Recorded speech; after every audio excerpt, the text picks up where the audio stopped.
اعوذ باللہ من الشیطان الرجیم بسم اللہ الرحمن الرحیم۔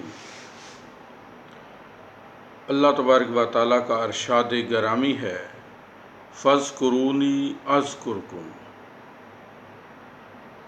سو تم مجھے یاد کرو، میں تجھے یاد رکھوں گا۔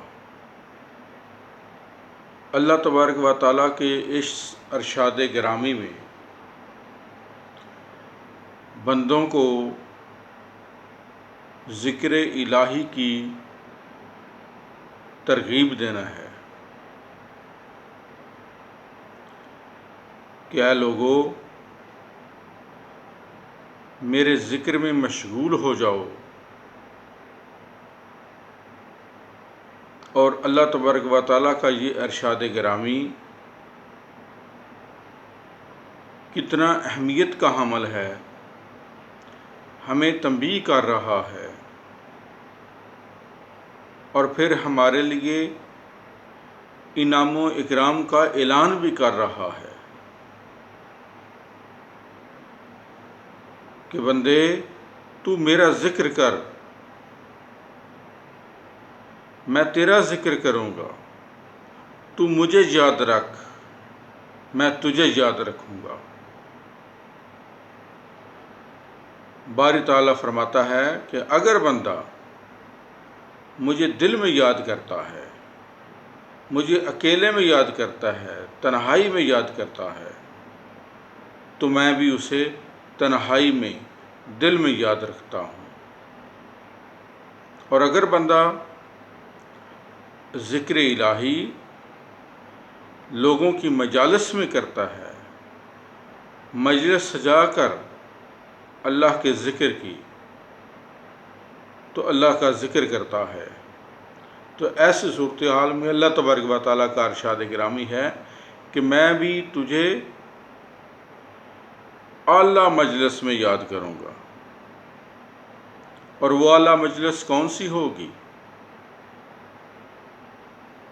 اللہ تبارک و تعالیٰ کے ہاں کون سی مجلس ہے جس میں ہم جیسے گناہ گار، خطا کار، سیاہ کار بندے کا ذکر ہو، اور وہ بھی اللہ تبارک و تعالیٰ کرے؟ ارے بھائی، وہ مجلس انبیاء اکرام کی ہے، وہ مجلس فرشتوں کی ہے، وہ مجلس نیک روحوں والی مجلس ہے۔ اس مجلس میں اللہ تبارک و تعالیٰ اس ذاکر بندے کا ذکر کرتے ہیں جو مجلس میں بیٹھ کر اللہ تبارک و تعالیٰ کا ذکر کرتا ہے۔ تو ذکر الہی کتنی اہمیت کا حامل ہے۔ اب اللہ تبارک و تعالیٰ کا ارشاد گرامی بھی ہے کہ اللہ تبارک و تعالیٰ سے محبت کرنے والا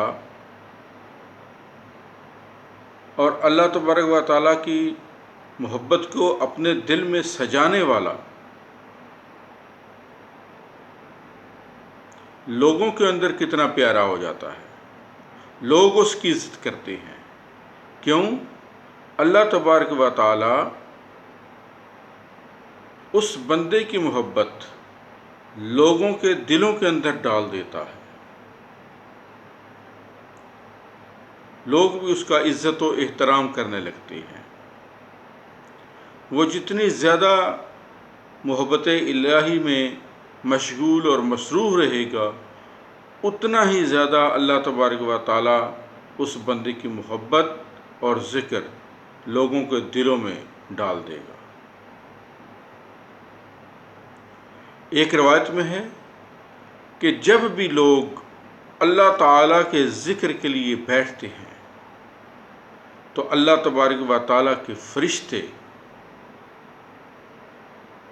انہیں اپنے پروں سے ڈھانپ لیتے ہیں، اس محفل کے اندر شرکت کرتے ہیں اور محفل کو اپنے پروں سے ڈھانپ لیتے ہیں، اور اللہ تبارک و تعالیٰ کی رحمت کا نزول ہوتا ہے۔